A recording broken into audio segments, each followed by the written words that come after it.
Change করতে হবে। তখন যেই দলেই ক্ষমতায় আসুক, মানুষগুলোকে চেঞ্জ করে ফেলছি। দুর্নীতি করে না, ঘুষ খায় না, এই যে ব্রেভের মতো ট্রান্সফর্ম করে প্রত্যেকটা মানুষ। বাংলাদেশের দুর্নীতিবাজ আমরা সবাই ভাই। আপনি বলবেন শুধু আমরা তো গালিগালাজ রাজনীতি, শেখ হাসিনা খারাপ ছিল, ও খারাপ, আমি না জানি কি ভালো।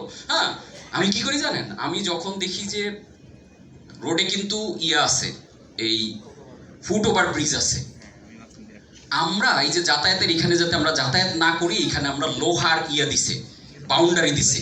আমরা এই লোহার বাউন্ডারি ভাঙিয়া এই ফাঁক দিয়ে ঢুকে ওই পারে যাই। This is me. এটা আমরা বাংলাদেশ। তার মানে কি জানেন? এই একটা ছোট এক্সাম্পল, আমরা লাইন ভেঙে সেবা নেই। আমরা যখন কাঙালি ভোজ হয়, 8টা গরু জবাই হয়, ওইখানে মারামারি করে বিরিয়ানি নিতে গিয়ে 8 জন মারা যায়। This is Bangladesh. তাহলে এই দেশ আপনি লালডা কালাডা যেটাই আনেন একই তো হবে।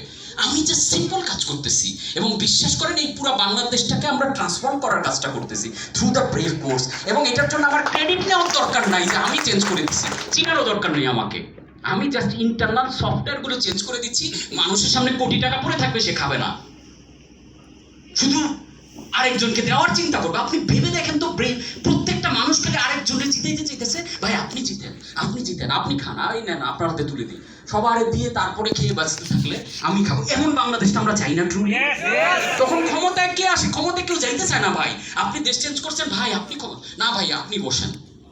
এমন একটা বাংলাদেশ তৈরি করা নিয়ে আমরা কাজ করতেছি। আপনি যদি এটাকে একটা বিজনেসের কোর্স বলেন, এটা একটা লাইফস্টাইলও বলেন, ইটস এ মুভমেন্ট। ব্রেভকে এখন আর আমি কোর্স বলবো না, এটা নট এ কোচিং, এটা লাইফস্টাইলও বলবো না, ইটস এ মুভমেন্ট। যে মুভমেন্টটা আমাদের, ইভেন আমরা ব্রেভ কিডস চালু করতেছি, যেটার মাধ্যমে পুরো বাংলাদেশের 500টা গুরুত্বপূর্ণ উপজেলে আমরা ব্রেভ কিডস, ব্রেভ স্কুল চালু করতেছি, যেখান থেকে আমরা সিম্পল, কারণ বড়দের নিয়ে আমি যে ঝামেলায় পড়ি, আপনারা 20, 30, 40 বছর নানান গার্বেজ শিখে আসছেন, প্রথম 3 মাস সময় লাগে গার্বেজ ক্লিন করতে, তারপরে আবার আগের জায়গায় চলে যান। বুঝছেন জিনিসটা? ওই লেজের মতো টান দিয়ে ঠিক রাখলে সোজা, ছাড়লে আবার বাঁকা হয়ে যায়। এই জন্য আমি চিন্তা করলাম যে আসলে ট্রু ট্রান্সফরমেশন দ্রুত, ফাস্টার, ওই যেটা বললো স্পিডে যাইতে গেলে কি করতে হবে? বাচ্চাদের 0 থেকে 7, 7 থেকে 13 এই বয়সের বাচ্চাদেরকে আমরা ব্রেভ স্কুলে এনে ওকে ট্রান্সফর্ম করে ওর মাথায় চিন্তাও ফিলোসফি ঢুকে দিব, ওর মাথায় ঢুকে দিব কিভাবে হ্যাপিয়ার বাংলাদেশ, হ্যাপিয়ার কান্ট্রি, ওর মাথায় রাগ, অহংকার, ইগো, এগুলো ওর মাথা থেকে ও সোলফুলি লাইফ লিড করবে। বিশ্বাস করেন, জাস্ট বাচ্চাগুলোরে চেঞ্জ করে দেন, 20 বছর পর বাংলাদেশ চেঞ্জ হয়ে গেছে। কোনো আন্দোলন লাগবে না, যুদ্ধ লাগবে না, মারামারি লাগবে না, আমরা জাস্ট ওই জায়গাটায় যাচ্ছি। এখন বলবেন যে তাহলে আমগো নিয়ে কাজ করতেছেন কেন? ভাই বাচ্চাদের নিয়ে কাজ করার পরও তো আপনারা ধরবে, এজন্য আগে আপনারা ঠিক রাখতেছেন যাতে বাচ্চার কাছে মানুষজন বাঁচে আপনার, এবং ওকে প্রসেসে আপনি বড় হইতে দেন যে ও আসলে কি করতেছে। সো 500 দিয়ে শুরু করবো, পর্যায়ক্রমে প্রত্যেকটা ইউনিয়ন পর্যন্ত আমরা যাব আমাদের এই কার্যক্রম। সো আমরা যেটা করতেছি, আমরা হিউম্যান ব্রেইনের অ্যালগোরিদম, আমরা ডিজিটাল মার্কেটিং শিখে একাকার করে ফেলতেছি। ফেসবুকের, গুগলের অ্যালগোরিদম, এসিওর নামে পুরা ঠোঁটস্থ মুখস্থ। আশ্চর্যজনক হলেও সত্য, আমরা আমাদের ব্রেইনের অ্যালগোরিদম জানি না। ব্রেন কিভাবে ফোকাস করে ধরে রাখতে পারি না।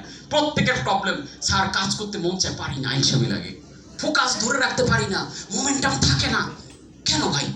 আপনি সৃষ্টি সেরা দিবে, আপনার ফোকাস থাকবে না মানে? সাহস হয় না ব্যবসা করার। পৃথিবীতে মানুষ ছাড়া অন্য কোনো প্রাণী চাকরি করে না, আর আপনি বলতে স্যার চাকরি ছাড়ার সাহসটা পাই না।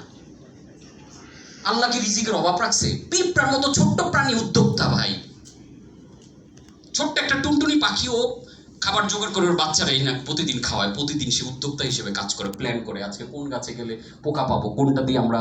পিঁপড়া চিন্তা করে যে এই যে শীতের সিজন আসতেছে, আমি 4 মাস ঘর থেকে বেরোতে পারবো না, ও প্ল্যান করে প্রতিদিন এক্সট্রা কাজ করে যে 4 মাস তো আমার ঘরে বসে থাকতো, বউ সেভিংস করে। আর আমরা আমগো টাকা জমায় রাখতে পারি না, খরচ করে ফেলি। চিন্তা করে দেখেন তো কি পরিমাণ ব্যাক খেলাম আমরা। কি শিখেছে তাহলে? আপনি ফোকাস ধরে রাখতে পারেন না, আপনি মোমেন্টামে থাকতে পারেন না, আপনার মধ্যে এনার্জি নেই, আপনি অগুছালো চলেন, আপনার হেলথ ভালো রাখতে পারেন না, তাহলে কি শিখছেন বলেন আপনি আমারে? জানি কথাগুলো খারাপ লাগতেছে, এটাই তো ট্রু। কি শিখছেন তাহলে? যেটা দিয়ে আপনাকে হেলদি লাইফ কিভাবে মেনটেন করতে হয় জানেন না, আপনি কিভাবে হ্যাপি থাকতে হয় জানেন না, তাহলে এত বড় ডিগ্রি, ডক্টরেট হয়েছে আপনার লাভ কি বলেন? ওই যে বলে না, বিদ্যে বোঝায় বাবু মশাই, শোনা না বৃথা তো আমাদের। এত ডক্টরেট, এত টাকা পয়সা দিয়ে কি হয়েছে যদি লাইফটা অর্গানাইজড, ডিসিপ্লিন আমরা না করতে পারি? সো আমরা একটা ডিসিপ্লিন লাইফ তৈরি করছি, ব্রেভ একটা মিলিটারি বাহিনীর মতো, যেটা প্রত্যেকটা মানুষকে একটা ভালো মানুষে পরিণত করবে, প্রত্যেকটা মানুষকে একটা হ্যাপিয়ার মানুষে পরিণত করবে। তখন ওই যে তুষার ভাই যেটা বলছে যে বাংলাদেশ এক সময় বাংলাদেশ ওই সাবকন্টিনেন্ট পৃথিবীর 7ম ধনী দেশ ছিল। এই ইতিহাসগুলা সমস্যা দেখতে দেখতে এই সম্ভাবনার গল্পগুলো আমরা শুনি না। 7ম ধনী দেশ ছিল। এবং আমি বিলিভ করি